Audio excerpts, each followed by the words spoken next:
মেয়ে চড়কমেলায় গিয়ে এই খেলনা বাটিগুলো কিনেছে, সেটা তো তোমরা আগের মিনি ব্লগে দেখেই নিয়েছো। তো মেয়ের ইউটিউবের ভিডিও দেখে, মিনি ব্লগের ভিডিও দেখে খুব শখ হচ্ছে ও মিনি কিচেনে রান্না করবে, মিনি কিচেন করবে।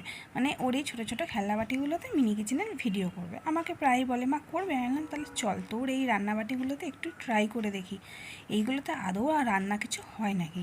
তো মেয়ের এগুলো নিয়েছিল, এই দিকে করবে বায়না করছে, আবার এদিকে নিয়েছি বলে মুখটা দেখলে কেমন করে রয়েছে। তো মেয়ের কড়াইটা এমন কী করে দেখবো, বললো আলু ভেজে দেখি। তো আলু ভাজার জন্য কড়াইটা এখানে বসিয়ে দিয়েছি, আর তেল দিয়েছি। গরম হয়ে যাওয়ার পর তেলের মধ্যে একটুখানি হলুদ দিয়ে নিই, যাতে তেলটা না ছিটকায়। আর যেই হলুদটা দিয়েছি, দেখেছো কেমন আগুন ধরে গেল। আসলে কী বলো তো, গ্যাসটা তো হয়ে গেছে বড়, আর কড়াইটা হয়ে গেছে ছোট, ওই জন্যই। আর আমি আলুগুলো অনেকটা হয়ে গেছিলো, তো কড়াই একদম ভর্তি হয়ে যাচ্ছে, তাই আমি খানিকটা আলু কমিয়ে নিয়েছি।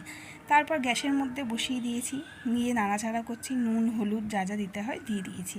আর মাঝে মাঝে একটু তুলে তুলে ধরতে হচ্ছিলো, কেন বলো তো, আসলে গ্যাসটা তো যে বললাম বড়, আর কড়াইটা তো ছোটো, পুড়ে যাচ্ছিলো, মানে বসানোর আগেই পুড়ে যাচ্ছিলো, ওই জন্য একটু তুলে তুলে রান্না করতে হচ্ছিলো।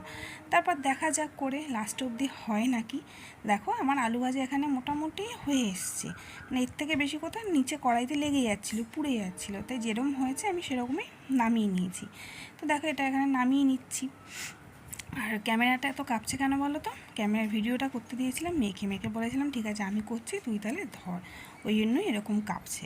ঠিক আছে, এদিকে আমার আলু ভাজা হয়ে এসছে, তো এটাকে আমি এখন নামিয়ে নিই, তারপর টেস্ট করে দেখবো এটা আসলেও খাওয়ার মতন হয়েছে কি না। তো এটা নিয়ে চলে এলাম ঘরে, তো খেয়ে দেখলাম যে না, বেশ ভালোই হয়েছে, যেমন আলু ভাজা হয় সেরকমই হয়েছে। তো আজকের মিল ব্লগটা এই পর্যন্তই, দেখা হচ্ছে নেক্সট মিল ব্লগে। আজকের মতো টাটা।